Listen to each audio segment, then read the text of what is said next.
So today I thought we would compare the new OnePlus Pad versus the Tab P11 Pro Gen 2 from Lenovo to see which is better and which one I would buy personally. So let's go ahead and get started. Pricing for the OnePlus Pad starts at $480 versus about $429 for the P11 Pro. Now the OnePlus Pad that I got did come with the keyboard case. I believe there's one also available for the P11 Pro, and they both come with 128 gigabytes of storage, but keep in mind the P11 Pro is on sale fairly often, so you could probably get it for quite a bit less. I'll leave a link down below with current pricing and more information. They're a little bit different style as well. The P11 Pro is a little bit more boxy. The OnePlus Pad is rounded on the edges. Now both of these tablets have pretty nice screen quality, but they're going to be slightly different size. You've got an 11.2 inch OLED display on the P11 Pro with 1536 by 2560 resolution versus an 11.61 inch IPS LCD display on the OnePlus Pad with 2000 by 2800 resolution. So a little bit different aspect ratio, where the P11 Pro is a little more wide angle like most traditional Android tablets, and the OnePlus Pad is going to be closer to what you would see on an iPad, which is a little more square. The P11 Pro is 120 Hz refresh rate versus 144 Hz refresh rate on the OnePlus Pad. So both are going to feel nice and smooth when moving around the software. You can also watch up to 4K resolution on YouTube videos, at least full HD playback on Netflix for both tablets as well. To me, the P11 Pro appears to be a little bit brighter, but the colors look a little bit better or more accurate on the OnePlus Pad. Probably going to be personal preference on which one has the better display, so I don't think you can go wrong with either one as far as screen quality. Battery life is also going to be fairly close. The P11 Pro lasted about 7.5 hours versus 8 hours on the OnePlus Pad, so a little above average for both when compared to other tablets I've tested using the same test at 100% screen brightness. Now obviously if you turn the screen brightness down, you can get almost double the battery life on both, but if you want the tablet with a little bit better battery life, you'll want to go with the OnePlus Pad. And then you've got 60 watt fast charging on the OnePlus Pad, only 20 watts for the P11 Pro Gen 2.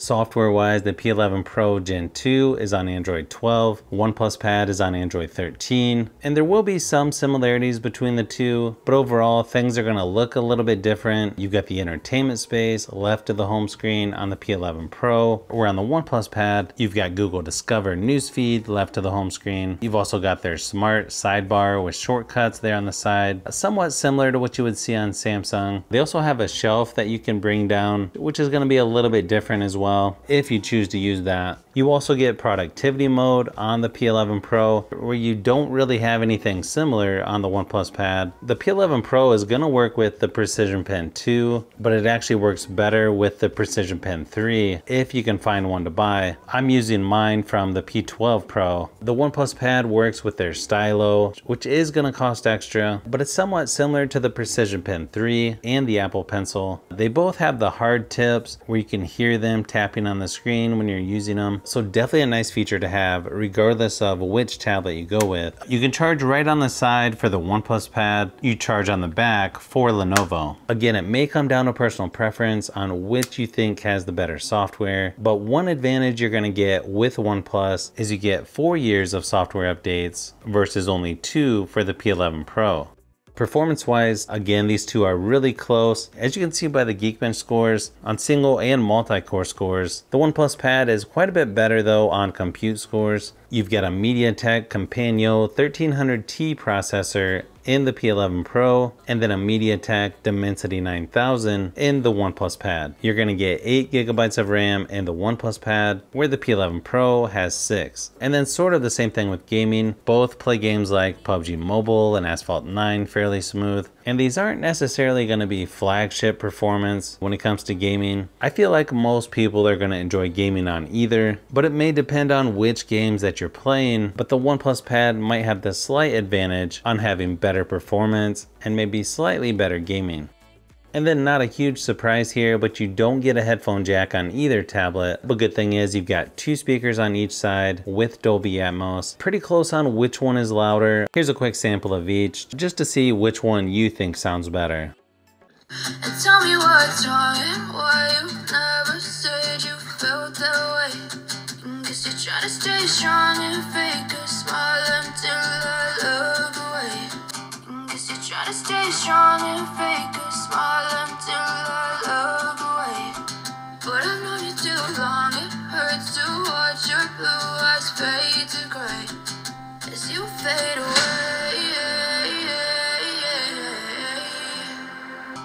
As you fade away. As you fade away. As you fade away.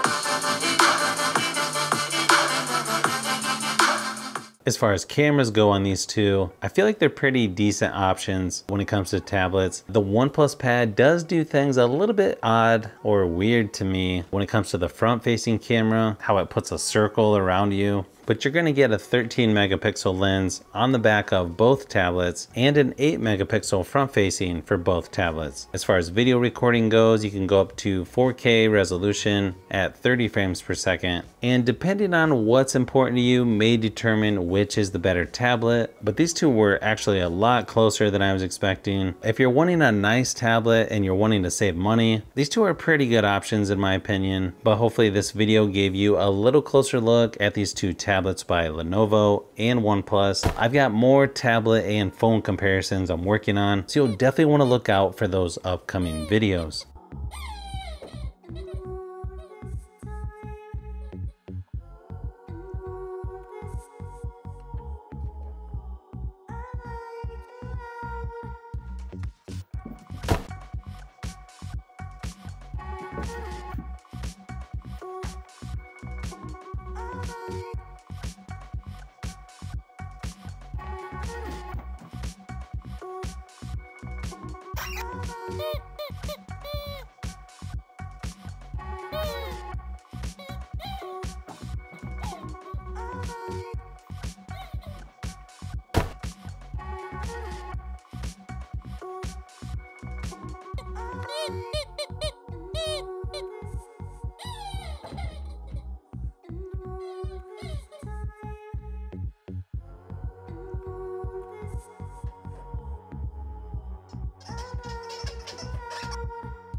So if you've made it this far into the video, you may want to say thanks by subscribing, and don't forget to give a thumbs up if this video was helpful. This is Brian from Fishbee Productions. Thanks for watching, and I'll see you on the next one.